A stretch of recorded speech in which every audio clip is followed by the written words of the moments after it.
Bom dia, nós vamos continuar com os nossos vídeos da propagação do potencial de ação usando um programa em 3D e vamos continuar com o nosso modelo hidráulico.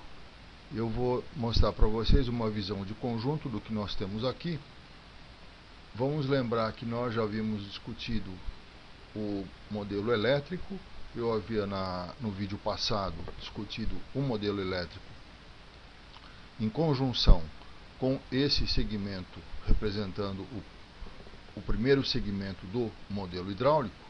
Lembrando que nós havíamos dividido o oxônio tanto no modelo biológico como no modelo elétrico como no modelo hidráulico. Nós havíamos dividido o oxônio em segmentos do ponto de vista didático, de modo que a ativação, a zona ativa, iria se propagando, e vai, na realidade, se propagando de um segmento a outro. Então isso já foi bastante discutido nos vídeos anteriores, e vamos nos concentrar agora nesta parte do nosso desenho, que representa três segmentos do oxônio, representados através de um modelo hidráulico. E eu vou descrever aqui para vocês que este modelo, como ele está sendo mostrado aqui, representa o primeiro segmento já recebendo um estímulo. Nesse caso, no caso do modelo hidráulico, o estímulo ocorre sob a forma de um fluxo de água, um jato de água aplicado sobre o compartimento VM, sobre o reservatório VM.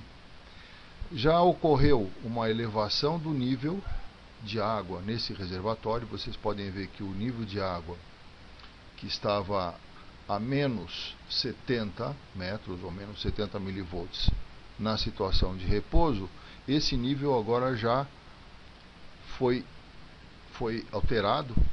Ele sofreu um acréscimo, já superou o potencial limiar, o nível limiar.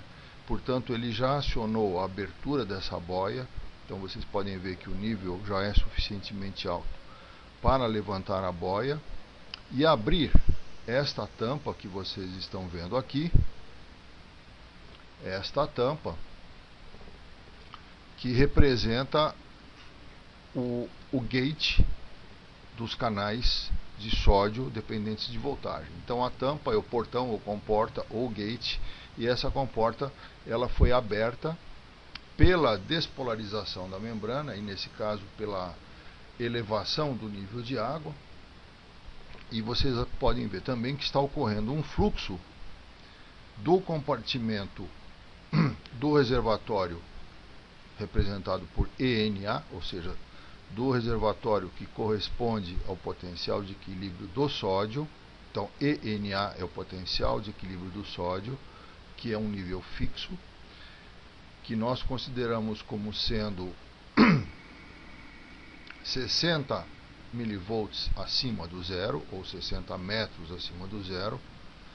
E agora, então, havendo esta diferença de nível entre esse reservatório e esse reservatório, nós vamos ter o fluxo. Esse fluxo nada mais é do que a corrente de sódio ativada pela despolarização. É uma corrente de sódio que invade o citoplasma, e agora esta corrente passa por si a provocar um aumento do nível de água, de modo que não há mais necessidade, depois de um certo instante, da existência desse fluxo de água estimulatório. Então, o fluxo de água estimulatório ele só é necessário, até o ponto em que o nível de água deste reservatório atinge a altura desse anel, que representa o nível limiar ou potencial limiar. Uma vez que ocorre a abertura da comporta pela subida da boia após atingido o nível limiar, então atingindo o nível limiar, a água levanta essa boia, abre a comporta, e agora nós temos um fluxo de água que vem não mais da torneira, do estímulo de água que está aqui, mas sim do reservatório ENA. Então, agora nós temos um sistema autossuficiente, no sentido de que ele não depende mais de um estímulo externo. Agora o estímulo é fornecido pelo próprio sistema. No caso do oxônio, o estímulo agora é fornecido pela própria diferença de potencial eletroquímico do íon sódio.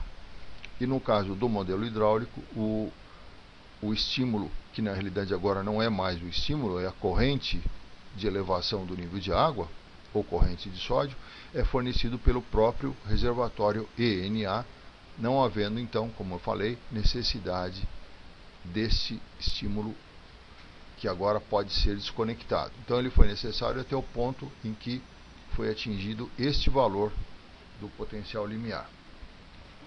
O que nós podemos ver também aqui, nesse diagrama, e agora nós vamos fazer uma pequena rotação, é que, vamos aumentar um pouquinho, é que atingido este valor limiar e estando agora o nível de água acima do nível EM, então vocês vejam que o nível de água deste reservatório, ele se elevou, é fácil ver isso aqui, e agora ele está acima do nível EM. Nós vamos dar uma rotação para que vocês possam ver a diferença de nível mais facilmente aqui. Então nós vamos olhar de uma posição horizontal, e aqui vocês podem ver o nível EM e o nível de água que nós temos aqui. Este nível de água que nós temos aqui, agora, vamos olhar de lado, é maior do que o nível de água no reservatório seguinte, do segmento seguinte, no mesmo reservatório, correspondente ao mesmo reservatório no segmento seguinte. Então esse aqui é o segmento 1, que já está ativado por um potencial de ação, portanto, ele já atingiu o valor limiar que vocês estão vendo aqui, o nível já subiu, e agora o que nós vamos ter é a existência de uma corrente, de um fluxo de água deste reservatório, cujo nível é maior do que este reservatório do segmento 2, que ainda está num repouso parcial. Vocês podem ver que ele já começou a subir o seu nível. Vocês estão vendo que o nível dele já é maior do que o nível do potencial de repouso, mas ele não atingiu ainda o valor desse anel, o nível desse anel, que é o limiar. Ele já começou, nesse desenho, ele já começou a atingir a boia, mas ainda não foi suficiente para provocar uma elevação da boia. Portanto, esta comporta está fechada. Então, o que eu quero dizer para vocês é que agora já existe, então, um fluxo de água deste reservatório para este reservatório. Esse fluxo de água é a chamada corrente axial, no caso da fibra nervosa e do modelo elétrico, corresponde a uma corrente elétrica. No caso do modelo hidráulico, corresponde a um fluxo de água. Mas, de qualquer maneira, então, é um fluxo axial ou uma corrente axial, que corre através de um tubo que representa a resistência axial da fibra. Portanto, essa resistência elétrica axial, tanto no modelo biológico quanto no modelo elétrico, e resistência hidráulica axial, são importantes do ponto de vista de determinar a velocidade de propagação do potencial de ação. Então nós já vimos que quanto maior a resistência axial, ou seja, quanto mais fino esse tubo, menor vai ser o fluxo de água por ele, para o mesmo desnível. E quanto menor esse fluxo de água, mais tempo vai levar para que o segundo segmento, segmento 2, passe a se elevar.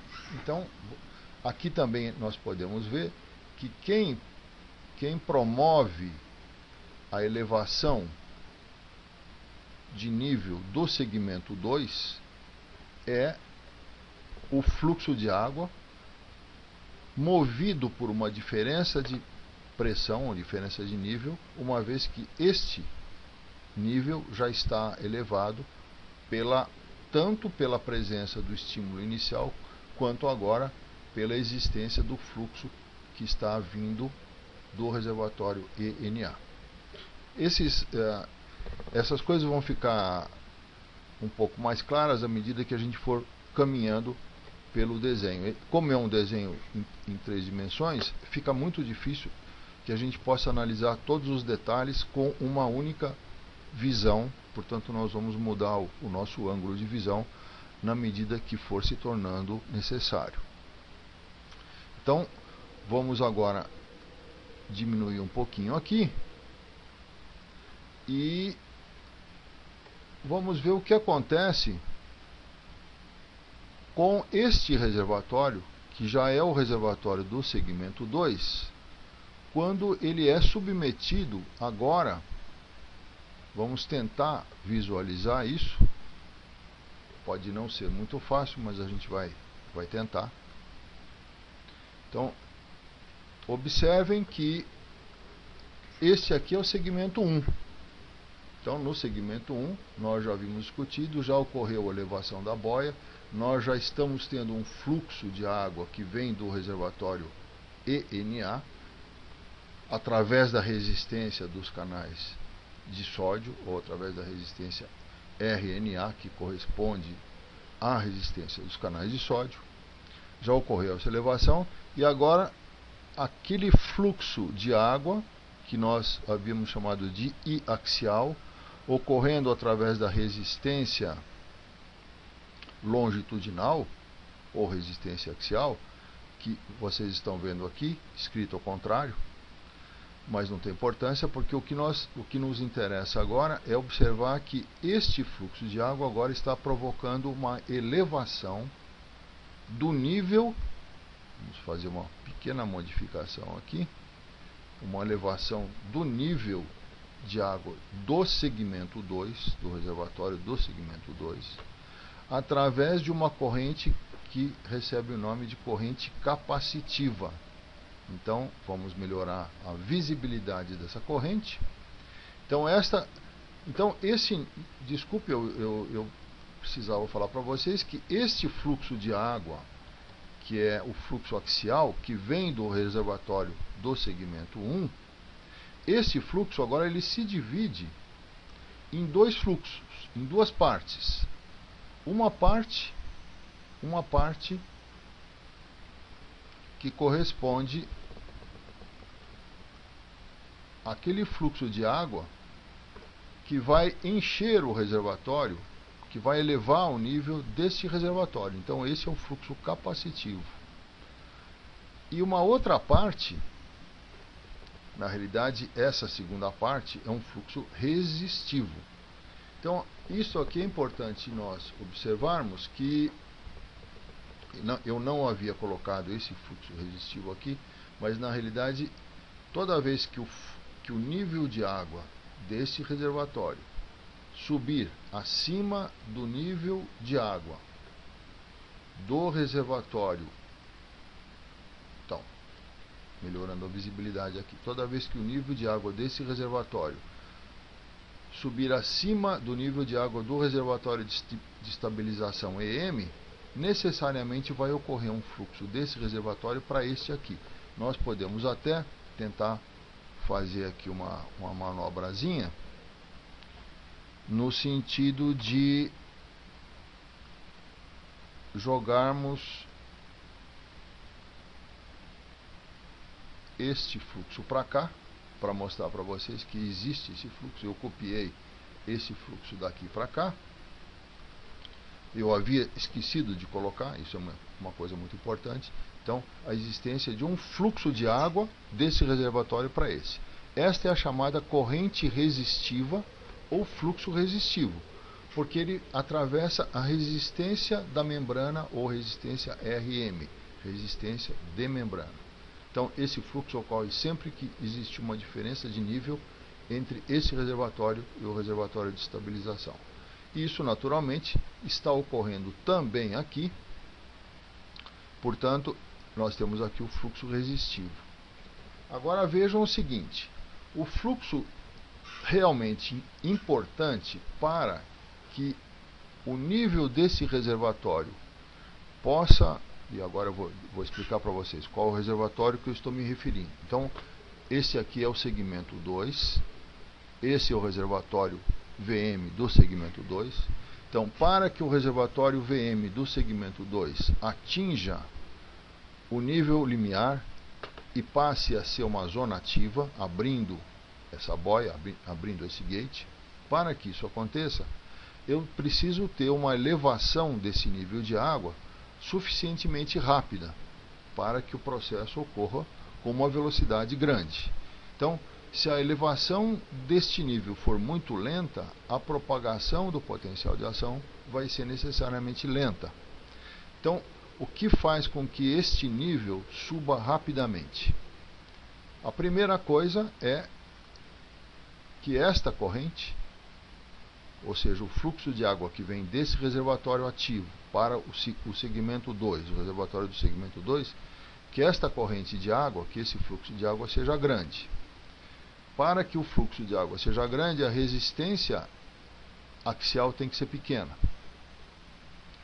O segundo fator que determina a velocidade de subida deste nível é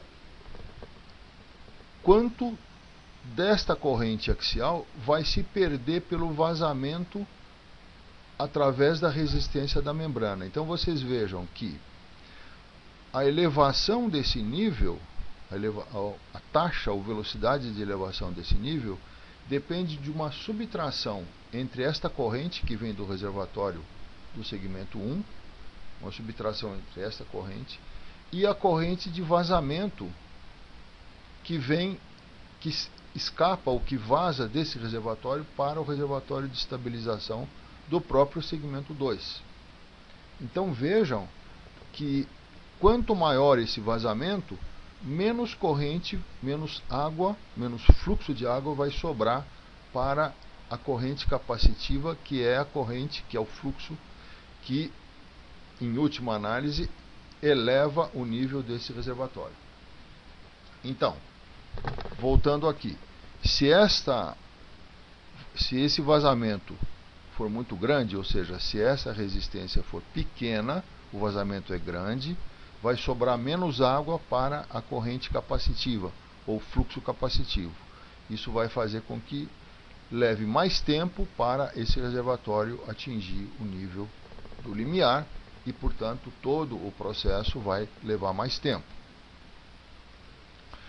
Daqui para frente, nós não ganhamos muito analisando o terceiro segmento. Nós só vamos mostrar aqui que o processo se propaga, isso vocês já estavam sabendo também, não é uma grande novidade. Então, aqui nós temos o primeiro segmento, o segundo segmento e o terceiro segmento. Tudo que eu falei para a inter-relação entre o primeiro segmento e o segundo segmento vai ocorrer quando este segmento, agora o segmento 2, se tornar uma zona ativa, ou seja, quando agora ele for sede de um potencial de ação. E ele vai então agora perturbar o segmento 3 da mesma forma que ele foi perturbado pelo segmento 1. Então, na realidade, o que nos interessa mesmo é analisar os fatos que ocorrem entre este segmento 1 e o segmento 2. Como eu disse, nós não vamos ganhar muito mais analisando daqui para cá. E é isso que nós vamos fazer. Nós vamos agora terminar a nossa descrição analisando de uma maneira um pouquinho mais ordenada os fatores, simplesmente para colocar um pouco de ordem na nossa discussão, analisando os fatores que então contribuem para a velocidade do potencial de ação, velocidade de propagação do potencial de ação. Então, a resistência axial é o primeiro fator, e quanto maior a resistência axial, menor vai ser esse fluxo, portanto, menor vai ser a velocidade de propagação. A resistência de membrana, que é esta resistência. Agora vamos ter que dar uma virada aqui, senão a gente não vai conseguir ver. Esta resistência que une o reservatório VM ao reservatório EM é a resistência RM, e quanto maior essa resistência, menor é o vazamento. Menos água vaza desse reservatório para esse reservatório. Portanto, isso economiza água para o fluxo axial. Portanto, quanto maior a resistência RM, maior vai ser a velocidade de propagação.